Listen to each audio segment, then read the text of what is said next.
Apple Card is the credit card created by Apple. You earn 3% daily cash back up front when you use it to buy a new iPhone 15, AirPods, or any products at Apple. And you can automatically grow your daily cash at 4.15% annual percentage yield when you open a high-yield savings account. Apply for Apple Card in the Wallet app on iPhone. Apple Card subject to credit approval. Savings is available to Apple Card owners subject to eligibility. Savings accounts by Goldman Sachs Bank USA, member FDIC. Terms apply. This episode is brought to you by Reese's Peanut Butter Cups. Some things are just better together, like party playlists and Friday nights, campfires and ghost stories, peanut butter and chocolate. And Reese's Cups are the perfect combination of creamy peanut butter and delicious milk chocolate. So, when you want something sweet, you can't do better than Reese's Peanut Butter Cups. Buy Reese's today wherever candy is sold. In sports, the scoreboard doesn't tell the full story, but Netflix does. Stories about dads who happen to be world-class quarterbacks and a battle for the heart, soul, and direction of the multi-billion-dollar business of F1. Whether you're a diehard fan or you're brand new, Netflix has the stories for every type of fan. You can watch these incredible sports stories like Quarterback, F1 Drive to Survive, Untold, and many more now on Netflix. Serie A Chronicles is a Serie A Chronicles production.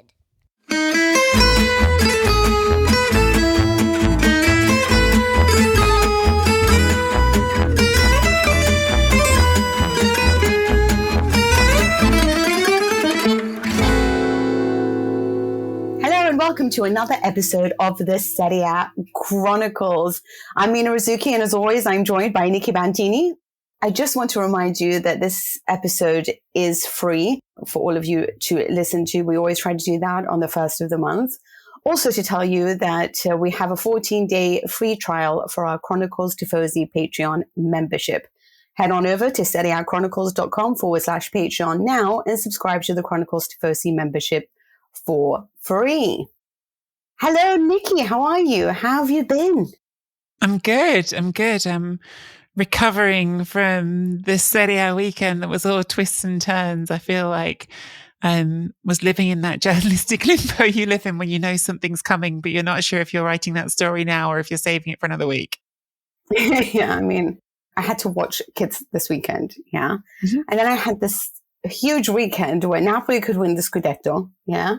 Where Formula One was back, and I'm trying to do all of this and think to myself, yeah, I'm definitely not going to be able to have kids. I can't manage all of this. Do you know what I mean? Those pictures when you have people whose hair is like this and this, and they haven't slept, and that was me, and I could barely do my job, let alone have family to take care of. Do you know what? Do you ever feel like it's just a lot of work in life? I was with a friend just this weekend, actually, who's got 3 kids. And I mean, she's Wonder Woman. Whenever I see her, I'm like, I don't know how you physically do all these things and also manage to find time to have some kind of social life and also be amazing at your job. So precisely. Only awe and admiration for people who can juggle those things. But look, being serious for a minute and boring, that is actually a reason that I think you probably, not the only reason, but a reason why there are fewer women than men in this profession, because it's a profession with lots of weekend working, lots of antisocial hours. And traditionally, more often than not, it's still true, shouldn't be, but is still true that childcare tends to fall on women more than men. So that's my boring, earnest answer for you. It's interesting because actually, speaking of, I keep thinking in my head, sort of had to speak to people who, they always ask about women and can you do this sort of show and can you do this sort of interview to talk about women in football? Mm-hmm. And I wouldn't have actually thought about that as one of the reasons why there's a large portion of me that contemplates every day whether I like this. But I know there's so much in it that I think also is very difficult for women, which one day we really do need to answer, because we had a wonderful reader who wrote in about this. And I think every time I think of answering it, I have a mental health problem. I don't know how to explain it. It brings me down to try to explain it, Well, there's so much. There's so many layers to it. And I mean, I just really want to pick up on this, Mina, because I think there's other layers which you might want to get to. But just while we're sort of on this specific point, I went to an event recently. I spoke at an event recently in Brighton. And there was another amazing speaker there called Lisa Bascott, who is like the head of she set up her own company, which provides like door people, like door staff, like security work on the door at venues. And one of her big parts of that business has been getting more women doing those jobs, because lots of venues would like to have more women on their staff at the door, not just have men doing those jobs. And it isn't just like people imagine it to be a job which is just for people who are, 6'8" and a mile wide and muscular. There's other parts of that job, and there's nuance in that job. And actually, like, having people who understand the different needs of their clientele is really important. And one of the things I talked to you about, the sort of challenges, because I was saying, you see both of our professions, like you see areas where it feels like women don't get as many opportunities. And she said that one of the huge things for her was getting employers to commit to schedules further ahead of time. Because working in sports journalism, I know you have this, Mina, very often we're told, like, we're offered work at like a week's notice, less than a week's notice. Can you get there? Can you do this when you're a freelancer? And you do it. Sometimes it's the day before. Yeah. Yeah. And again, if you're the main person looking after childcare, which just is more often true, as I said before, women, that's harder to do. So finding employers who are willing to commit to schedules ahead of time. A really interesting person, Lisa Bascott. She's super, super impressive woman. And that's a whole different conversation, perhaps for another day. But I wanted to say it because I think that stuff's important. It is important. And I guess, like, it's one of the things that we were having a conversation about, because, well, I would have loved to have gone for Napoli Scudetto, and I really do want to go for the Champions League, but I'm about to pull out. And the reason being is because there's a difference when, for example, I was being sent by, whether it was DAZN at the time that I worked with, or ESPN, because I felt safe, because I always had people with me. But when I'm on my own and being sent, I'm not very comfortable going through that on my own, and then finding the cameraman and doing like my piece. I'm just not. I'm not, because like there's been situations where I've done it, especially with ESPN, actually, when I was, for example, outside stadiums I felt safe in. And there's been instances where I've just thanked God that I have been able to count on people next to me to like do something about it, because the truth of the matter is I am really small and I don't feel safe going into these environments.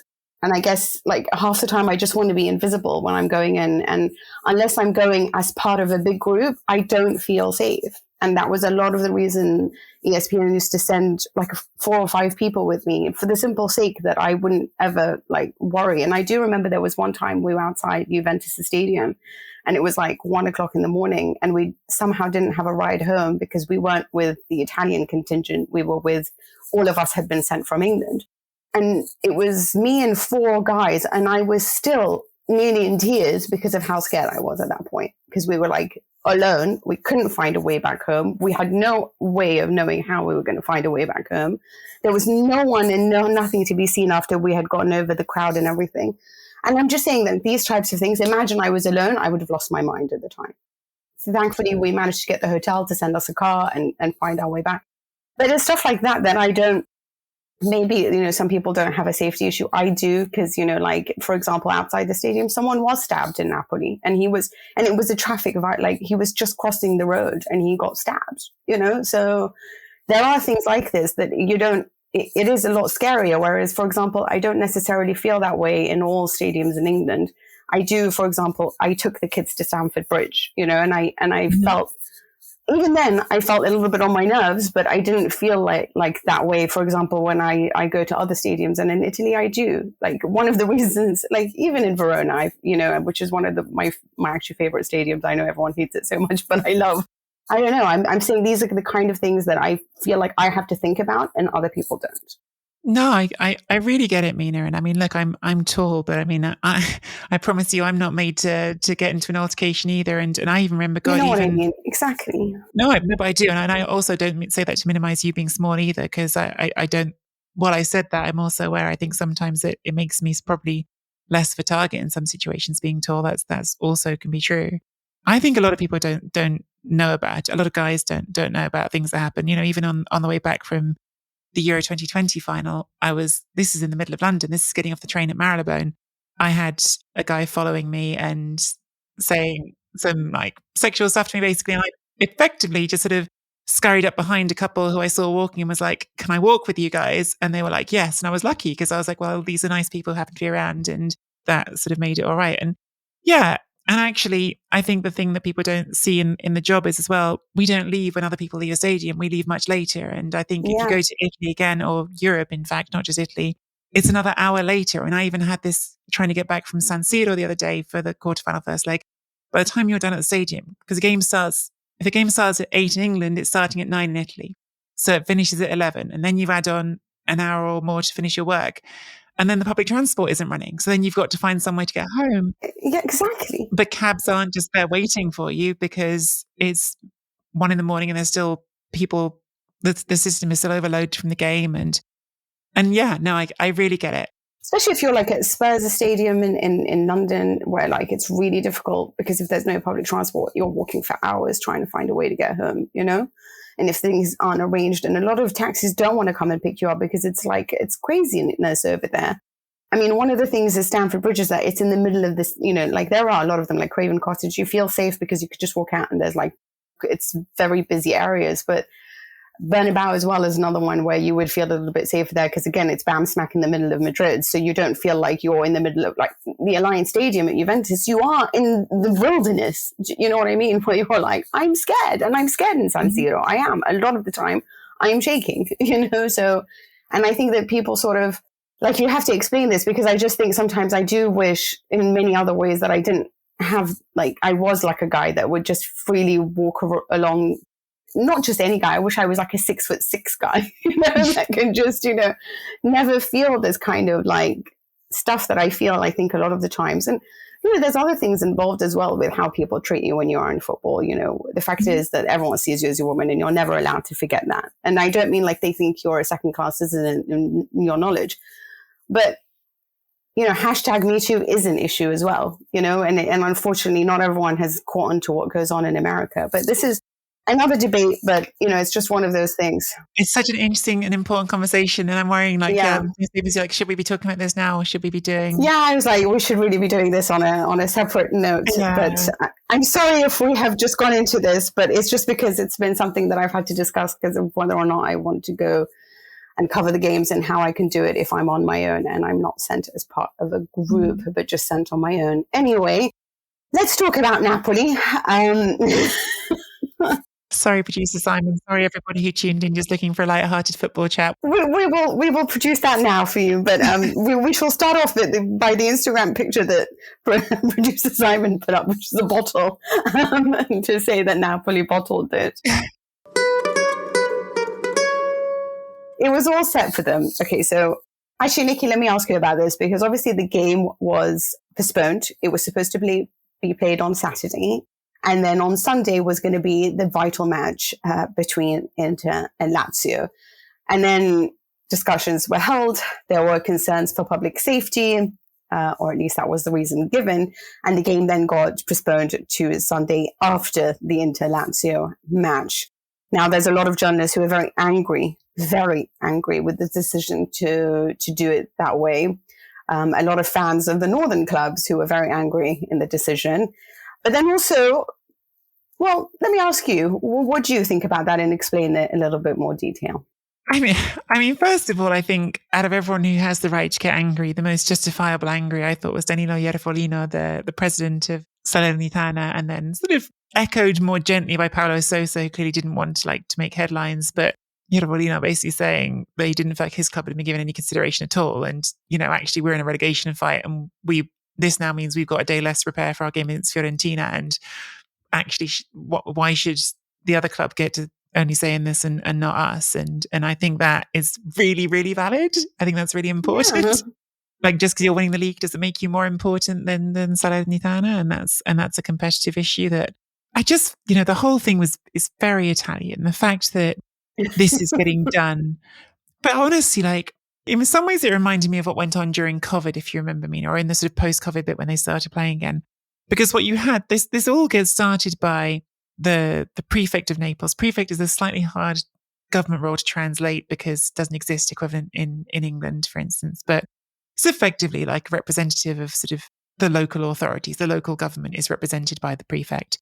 And the prefect sort of initiates this conversation with the league, but also brings in the Minister for the Interior saying, oh, well, this is a public safety issue. Like, we need to do this because if Napoli win the league, because in the original schedule, as you just mentioned, it was possible that Napoli beats Salernitana and then Lazio don't win, and so Napoli won the league.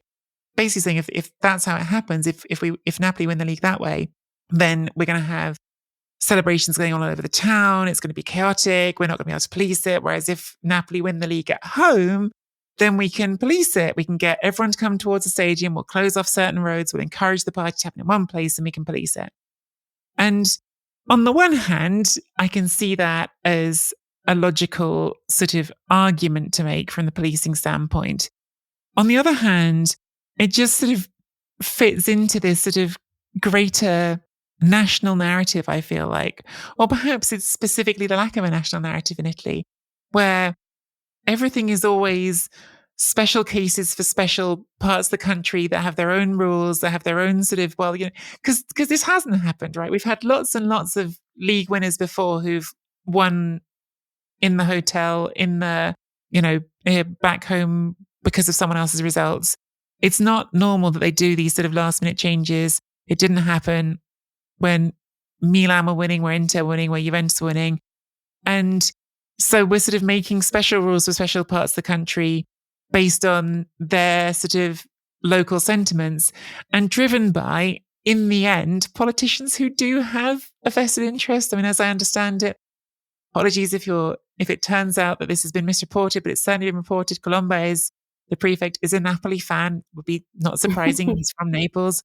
You know, are we really doing these things because it's only the right reasons, or is there a bit of, actually we want to be able to have this great celebration, which is understandable. I get wanting to have your team win and everyone be there and have a great celebration of it, especially after 33 years. It would be a nicer story. It's a much nicer story.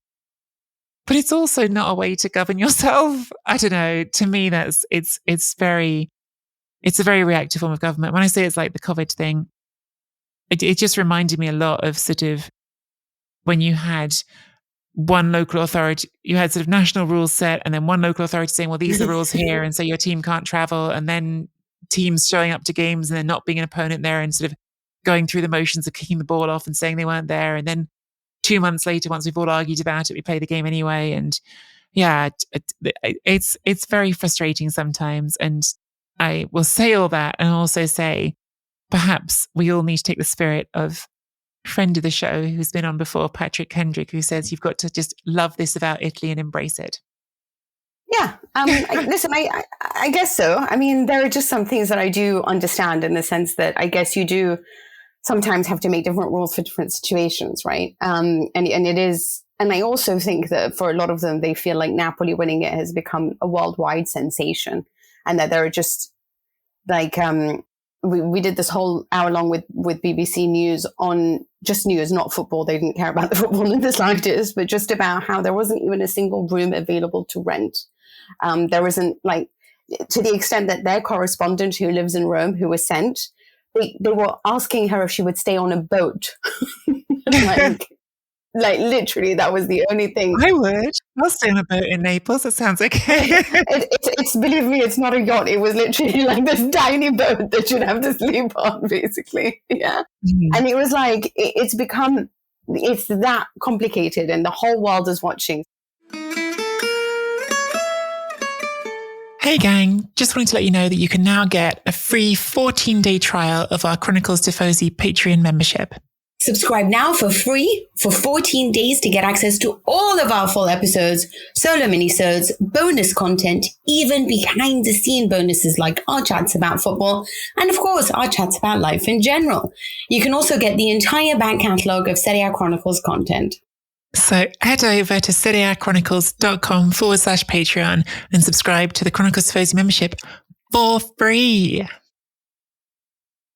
It's a little bit of like Inter and Bologna. Do you remember last year when everyone just assumed that they would have beaten Bologna and they'd have 3 extra points? And so then it was this whole thing where it was like a foregone conclusion that of course you would beat that team. And Bologna were like, no, we're going to have a say about this. And actually that didn't go that way. It's a little bit like Salernitana is like, we're just here to just show up, you know? And obviously considering that they are local, they are a team that they do feel like this is a big occasion for them to play against Napoli. I just find it amazing that, and it's Lazio Inter. There's every reason to believe that Lazio could have been Inter as well. So I feel like there's a lot of things that had to swing this way for it to go in Napoli's favor. But again, I also understand the reason of moving it, because you can't police it over 2 days. It takes a lot of resources to ensure the policing that is required over a whole weekend if they started from Saturday. Whereas they felt that if it was delayed to Sunday, then it would just be until Monday that they would just block all the cars in central areas. They would have the right amount of police, and they wouldn't feel like they're overextending themselves in terms of resources and the delegation of that. But it is what it is. Now there are discussions that between the mayor and the prefect about bringing Thursday's match forward by 2 hours so that they could have it in the marathon, so that they can project it on the giant screens in the stadium. Mm-hmm. And I do feel sorry for Salernitana, because they've got to play on Wednesday against Fiorentina. It's back-to-back difficult matches for them, whereas Napoli get to play on Thursday. So anyway, I guess one thing that is worth noting is just how good Salernitana have been. I know that this is about Napoli, but I also feel like I just want to sneak that in before we talk about the glory of Napoli, is that there is a point where I think that they gave Sousa's whole discussion, hey, they think we're going to be easily beaten. What do you guys think, And there was a part of me that were like, yeah, Salernitana will definitely play their role and just roll over, because they just can't be bothered with this whole thing, But it didn't work out that way. They were really good. They were as good as they needed to be. And I thought really, really well organized. They've gotten great results so far. Yeah. Is Napoli falling apart? But, does it really matter at this point? No, it doesn't matter. It doesn't matter. There's literally no universe in which they lose the next 6 games. And even if they did, there's no universe in which Lazio take maximum points. So it wouldn't matter. Napoli could lose every game and they'd still win this league title. I'm fairly confident of that. Not fairly confident. I'm very confident. Lazio aren't winning 6 games out of 6. So it doesn't matter. But I do think that there was, not on Napoli's part, I should stress, this isn't Spalletti's fault. Spalletti is not the one who insisted the game got changed like that. But I do think in the sort of the decision making, there was a certain amount of arrogance about this idea that if Lazio didn't win, I thought maybe it wasn't even in the decision making. I felt the coverage was like this as well. A lot of the Italian coverage was all very sort of focused on, well, Lazio might beat Inter, and there was no discussion of, well, Salernitana might not lose to Napoli. Salernitana, well, first of all, they're a local rival. This is a derby game. They're 40 miles up the road. Exactly. Second of all, they are unbeaten in 8 games coming into this match. In fact, they lost Paulo Sousa's first game in charge. They hadn't lost since. And in that time, they've drawn with Milan, drawn with Inter. So not just playing any old team, the teams who are fighting for Champions League places. Yeah, there was a real sort of disrespectful tone towards some of the coverage, and perhaps by extension, some of the decision-making around this game, I felt. And Salernitana showed up and showed exactly why that was wrong. Look, they're not on Napoli's level. Napoli are the best team in Italy. That's not even close to being in dispute. But Salernitana showed they'd learned some lessons from watching other teams that have caused Napoli to struggle recently. They did. They went with the low block, but they really sort of focused on making sure they had Kvaratskhelia in a cage all the time, meaning that they had to look for creativity somewhere else. They rode their luck a little bit, but I didn't feel like Napoli had any really overwhelmingly great chances. Ochoa made some saves, but it wasn't like they were hammering the door down despite having a lot of the ball. And they got a brilliant goal from Dia, who has been very, very good quietly for that Salernitana team this season. And I sort of felt, just there was something in the sort of visual imagery of the goal he scored that I thought was sort of very compelling. Because again, to stress, none of this matters. Napoli are still winning the league. Most Neapolitans who like the team still went and celebrated last night because the Scudetto party is going to go on all summer. But there was still something very sort of encapsulating the game for me of Osimhen and Kvaratskhelia, who are the stars of the season, the best players on this incredible team, were the two that Dia goes past to score. Like he nutmegs Osimhen and then goes past Kvaratskhelia and then bends it into the far corner. It's a little bit of like, yeah, you took us too lightly, guys, and that's what happens. Palla verso Dia, 1 contro 1 con Osimhen, va via ancora col mancino e fa 1-1, una super giocata a 7 dalla fine più il recupero e va a esultare per il gol del pareggio. In fact, in Salerno, they just went crazy. And I had gone to the stadium, 3,000 fans apparently, and called it the Hand of Dia in response to Napoli. They were just so thrilled with the way that their team had performed. There were smoke bombs and fireworks all by the Arecchi. So it meant a lot to Salernitana fans to get this point, even if it was to, it is like we said before, it's a local derby for them. So it meant a lot. But I do want to say that Dia, he started 23 games. He's got 12 goals and 6 assists. He's got as many goals as Kvaratskhelia and Rafael Leao. Him and Zola has been absolutely amazing. And I don't feel like we've spoken about them enough as being sort of these forces in Serie A that need to be recognized just because of what they have been creating, despite the fact that they don't get a lot of the ball all the time or a lot of the opportunities to score. So hats off to what was a great performance. But when it comes to Napoli, obviously it's normal that they are going to have a drop off.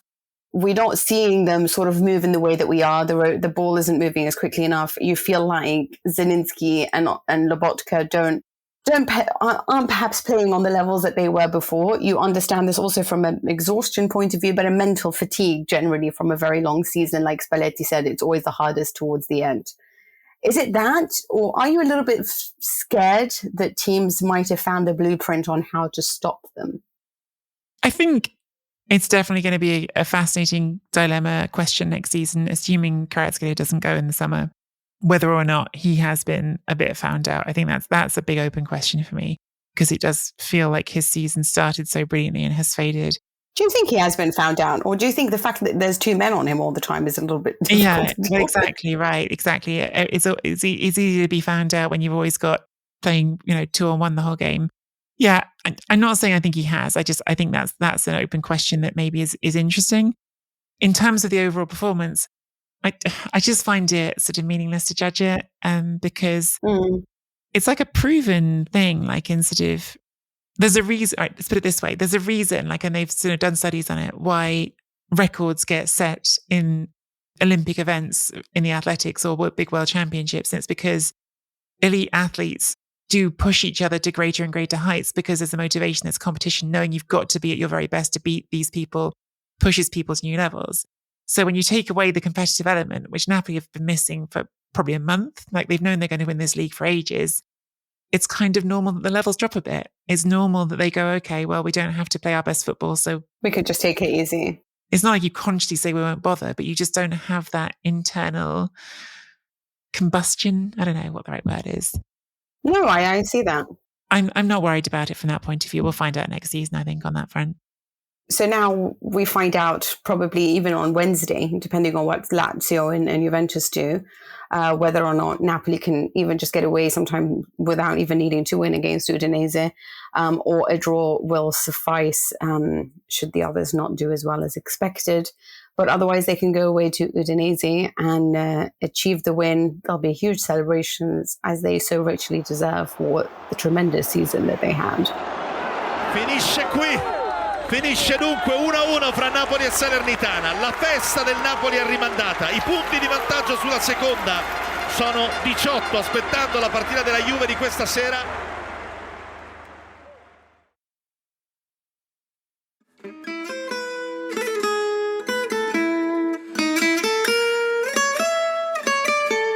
Let's talk about the others, because we know that Napoli have set the bar for what has been a brilliant, just everything, brilliant tactics, brilliant players, everything that we've wanted from a team that we didn't even think would make top 4. How wrong we all were. They were just simply fantastic in every single way. But here's the thing, it was so interesting because I watched Inter obviously take on this monumental match against Lazio that, everyone was hoping Lazio would lose.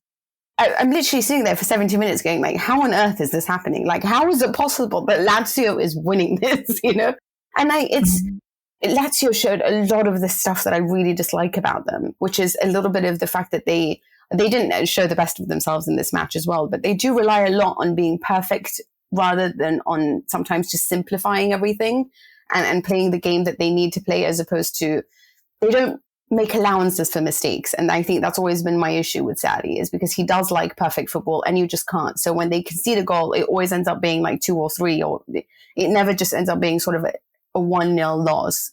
they can't just give up. And I think that has a lot to do with how complicated it can be to train under him and to live out the details that he gives. But it was Inter. They were just, wow. Right? I thought they were brilliant. And I get that the front two, like I get that Correa didn't work and Martinez comes on and then it sets everything aligned. And then you can really see the brilliance of Inzaghi. But how much have we been dying to see this version of Inter? This is the version of Inter that I definitely thought was going to win the Scudetto. When we did our show in the beginning of the season, I said Inter because this is what I know that they're capable of. Of course, Milan at their very best are also I can't figure out which one is better, to be honest with you, and we'll get to see that in the semi-final. But how annoying is that to see your team can perform like this and they haven't, you know? They've lost to teams like Empoli and to Monza, and yet they've defeated Napoli and they've won so convincingly. The Coppa Italia, they made Juventus look like the worst team in the planet. I mean, Juve did that all by themselves, but Inter have now gotten 3 wins in a row, 7 goals. Just fantastic. I thought Brozovic had an exceptional game. I thought Lukaku was an exceptional performance from him. I know that everyone's talking about other players, but for me, it's D'Ambrosio brings so much fight to that team. He is such a fighter. And even if he's not the very best, he has something in him that always makes sure that Inter are switched on. And he really helps with that. And Brozovic and his defensive abilities as well to get back and win the ball in important moments was...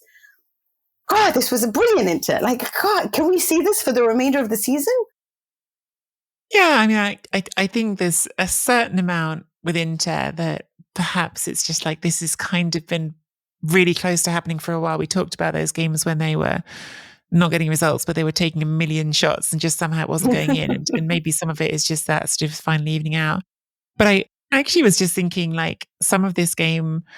Is there a little bit of like the other side of that coin with Napoli? Because the equalising goal for me is like this embodiment of like, no, we've just got to put everything on the line. I mean, you've got Robin Gosens goes in so hard to win the ball that he puts through to Lukaku that he literally takes Çalhanoğlu out. Like he slides in and takes his own teammate out, sends Çalhanoğlu flying because he wants to win that ball so badly. And then it runs to Lukaku who holds off Casale, who's climbing all over him and Lukaku's so good in this game. I mean, the ball he plays for Lautaro is a really like intelligent pass on a really intelligent run, and the two of them combining like that was a real flashback to their best moves under Conte.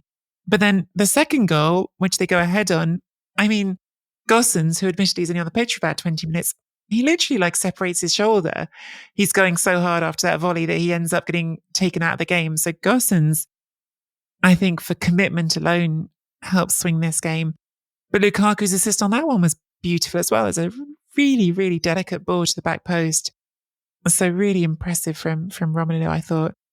And then sort of this funny symmetry to the game, I thought, in an odd way, where the first goal for Lazio was basically given to them by Acerbi, a former Lazio player falling over, dallying on the ball and giving it away. And then Inter's last goal comes from Vecino, a former Inter player, dallying on the ball and giving it away. So a neatly sort of topped and tail game. But no, I thought Lukaku was spectacular. And I thought Inter played like a team in that second half that knew that if they didn't win the game, it was over. And they attacked the game with that mentality and got their reward. Yeah, I honestly thought that it's very difficult, but obviously, I mean, friends of the pod will know that I've never really been the biggest fan of Lukaku, but I actually think this was his best performance in, I think, 2 years. In 2 years, obviously Chelsea was one of them. Sorry, this whole season, for sure, this is his best performance. I don't know. I love him in this role of playmaker. The passes, the accuracy, the ability to spot everything, the spaces. I thought that he read the game so well against Lazio. Lukaku ce l'ha sul sinistro, vuole l'assist, Gosens! Altro assist di Lukaku, trasforma Robin Gosens, 2-1 Inter! I thought he was so effective in what he needed to do. It's just a shame that he didn't have Martinez from the start, really, because of that understanding that they had, which I haven't really seen. Everyone talks about it, but we haven't seen this Lukaku. And also Lukaku's always sort of the striker, right? The man, the quick accelerations, your number 9, your striker. But I like him in this playmaking role. And I just thought that he had understood what needed to happen in the final third. And I just thought it came all together so brilliantly. Meanwhile, Barella as well. The overarching theme that I really wanted to talk about is whether or not, how good is Italian football again? Like, how good are these clubs, especially now, because everyone sort of sees it as in we got really lucky in Italy. Like, we got to be all on one side of the Champions League, so we take each other on and don't have to take on the likes of Real Madrid or Manchester City or Bayern until the very end. But then I don't know whether I don't really know how to judge it yet, because I look at this team and I'm thinking, frankly, how many of them, if you're creating a super team, how many of them would you take? When you're trying to create a super team, you're probably going to look a lot in what Barcelona and Madrid have. You're going to look a lot in what there is in Manchester City or Liverpool or Chelsea or any of these teams. But how many of those guys exist in Serie A? And yet there's just been performances that I just think have been brilliant, but more group performances. It's like different players coming in at the right times. And then I kind of want people to watch Serie A because I want them to see this version of Inter. I want them to see the very best of Milan, which happily we did see in the Champions League. But I can't figure out on how to judge this right now. And I don't know whether it's because they all haven't been that consistent, or whether actually because the smaller teams, whether it's a Cremonese or a Salernitana or, whomever, Monza, for example, have been fantastic as well and have all been really well organized and well assembled to try to stop these monsters from getting past them. I feel like every time I sort of think I have set in my mind the top of Serie A this season, it deserts me again. Changes. I mean, yeah, Lazio really... the result is not shocking, but I really felt like they were really second best to Inter in a big way in this game, and it would have been a travesty if they'd got the win, or even I felt like a draw by the end. I think would have flattered them a lot, and it's coming off the back of a loss to Torino. Now, it's worth pointing out that even with 2 losses in a row, they're still second, and they've still got a nice 4-point buffer to Inter with 6 games left. So the work they've done already might be enough for them. But yeah, it's definitely raised some questions for me and made me think that, well, I think it's always been true that Sarri has taken them to a level beyond their pure talent. I think Inter have got more talent, but raised questions about whether or not they can fix it. I really enjoyed Maurizio Sarri after the game being asked whether or not the team would have to go into Ritiro because they lost 2 games in a row. Sort of punitive training camp for anyone who's not familiar with this concept in Italy, but giving a very Maurizio Sarri answer and saying, well, if that works, then Perugia would have won the league 15 times in a row, wouldn't they? So I just thought that was a very Sarri way to answer that question. And, also good on him, because Italian football is ridiculous with that stuff sometimes. Like, you lose 2 games in a row and now you have to be punished somehow. Like, you've committed a crime. Yeah, but the people who complain about this, by the way, in like the media especially, is like, this is so ridiculous. And then the media, as soon as like Inzaghi loses 2 games in a row, oh my God, can they make top 4? What's going to happen with Inter? This is a disaster, or whatever it is. The guys are in the semi-finals of the Champions League, Mm-hmm. There is also, it is very exacerbated by a dramatic media as well, But, and at least he didn't blame the weather this time around. Yeah. His opposite, I guess, so you could say Jose Mourinho. This is another thing, right? When we're trying to think of who is top 4, I have to say we've been critical of Jose Mourinho a lot of the times on this podcast. And I think that at times it was warranted when we were talking about why we have been critical of him. But I also think that when the facts change, then you change your opinion. And for me, I just think that one thing that I can say about Roma is they have an injury crisis. They don't have their best players available to them at all times, unfortunately. This was, for example, they played Milan without Dybala, without Smalling. And what I like about them is that they're the only team that I can honestly say I feel reliable. Like, I feel they always show up. You know what they're like? Oh my God, they're like the boyfriend you don't want, but you need. I don't know how to explain. It's like, he's not the most handsome, like, you're probably not that attracted to him because, their football's a little bit boring to watch, right? Like, a lot of people say that all the time. It's defensive, it's whatever, Mm-hmm. But they always show up. They always give everything they have. They always play with the ferociousness and aggressiveness and the desire to do well, even when they don't have a full squad available to them. They don't score the magnificent goals, but they'll get there somehow. It'll be a set piece. It'll be a mistake that they latch onto. They are opportunistic in their nature. They always show up for you when you need them to. And I just think that they've been very reliable this season. And despite the fact that they have been contending for a top 4 position in the Europa League, I I'm quite amazed really at the mentality change that they've had, because Roma to me have always been a bit of a wish-washy side, one that I wasn't sure that I can always predict what's going to happen to them. You could say like another version of Inter, but this Roma side is one that I feel like I can depend on. And I thought that they really seduced you into their style of playing. And Milan, who have been magnificent recently, just sort of gave up in a way. At least they got the equalizer. Yeah, I mean, it was what a ridiculous game of football. Like no goals for, was it 94 minutes and then 2 inside the last 2 minutes of injury time.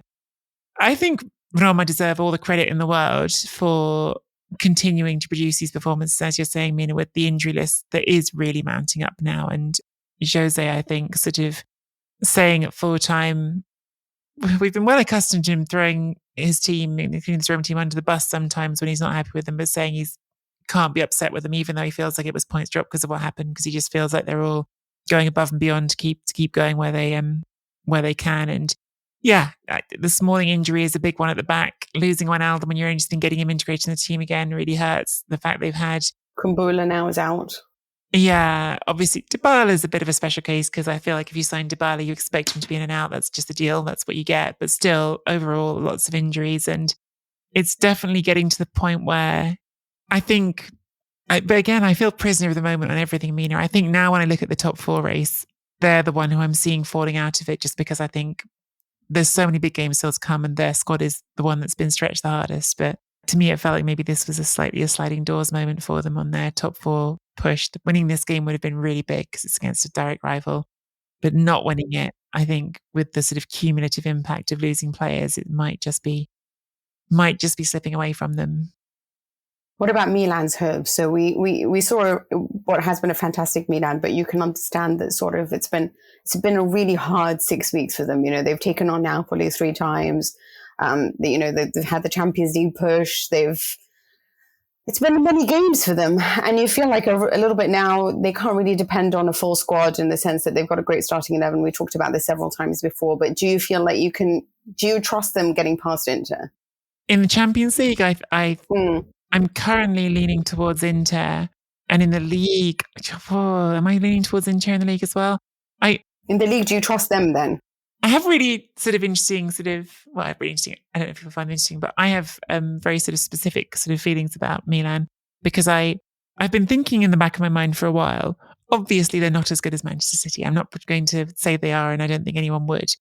But in terms of how a team would beat Manchester City in a Champions League final, or Real Madrid in a Champions League final, more City, because I think Real Madrid are more canny actually. But if City were to lose a Champions League final, I think I can imagine a way in which Milan do it, because it's the same way in which they beat Napoli, which is to be canny enough to not concede a goal and then have that ability with Rafael Leao and Brahim Diaz to strike you on the counter. But Inter can do it. Accept the role of the underdog and embrace it. I don't know if I see Inter quite as comfortable in that role of you have the ball, we're the underdog. They're getting better at that, Inter, but I'm not sure it's their natural home, whereas I think actually it is Milan's natural home to play that way.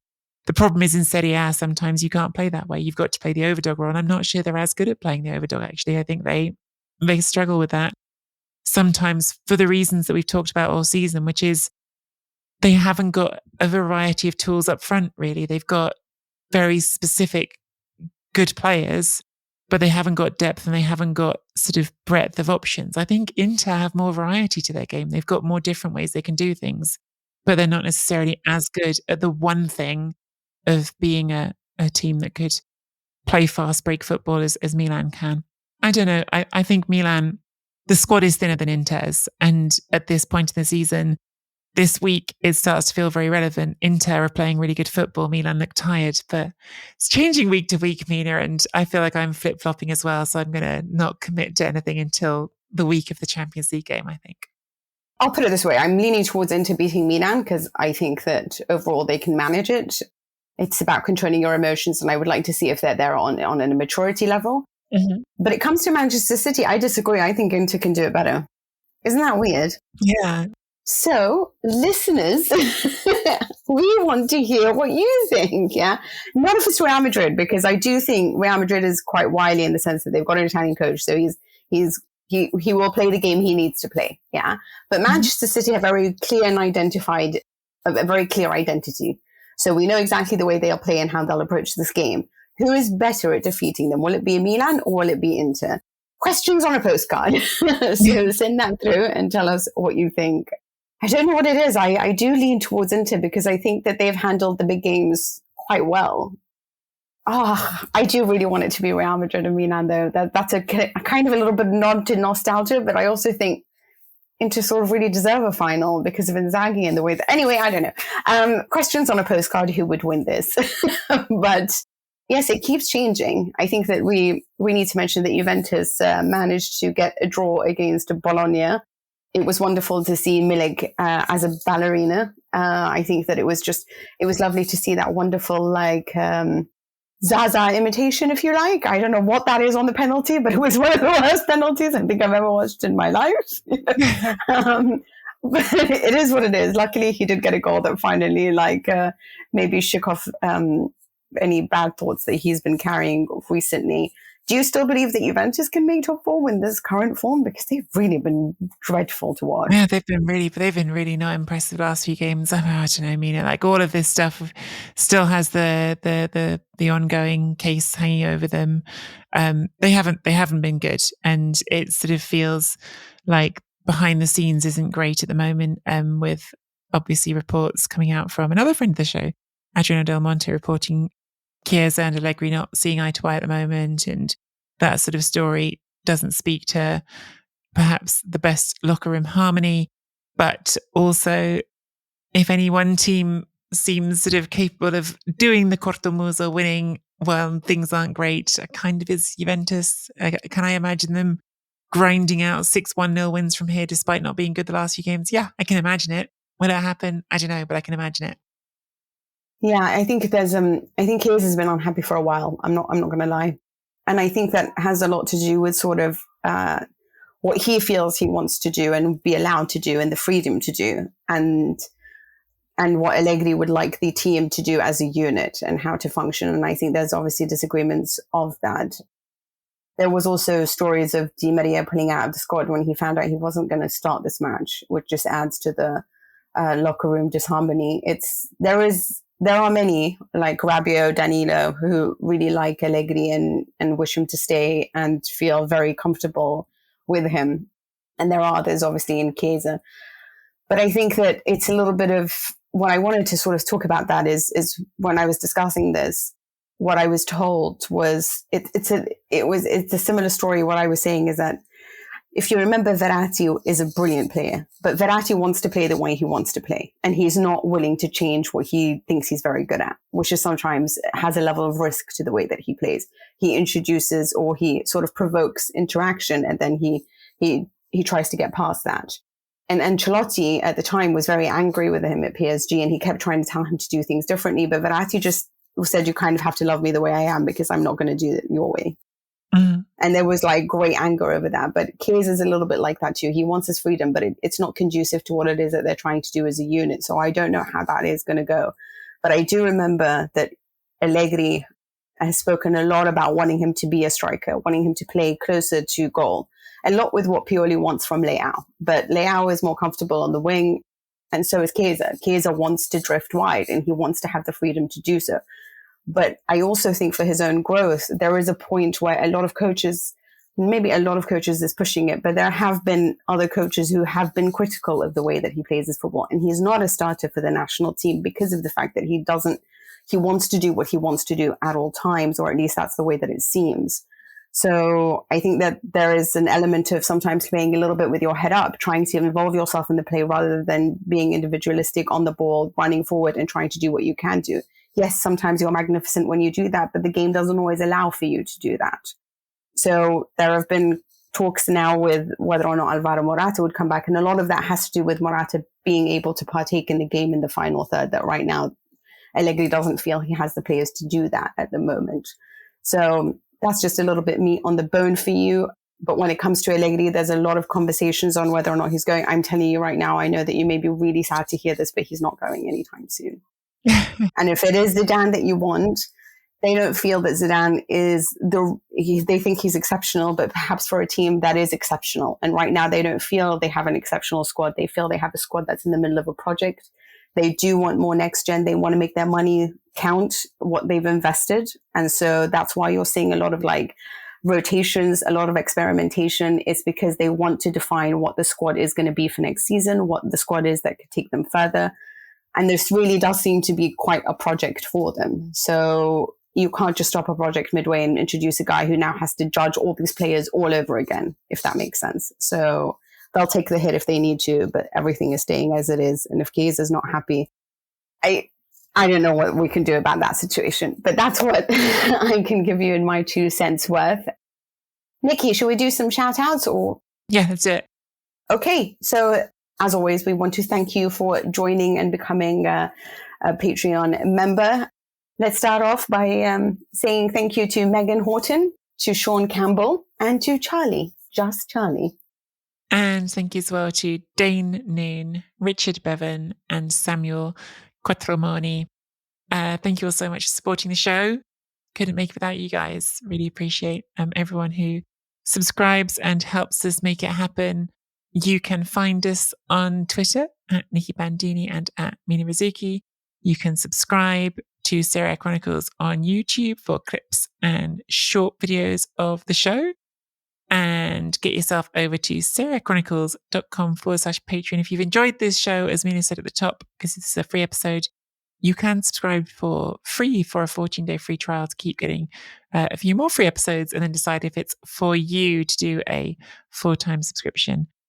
Otherwise, that's it from us. And we'll be back in the week with some updates from the midweek round in which Napoli probably will finally win the league.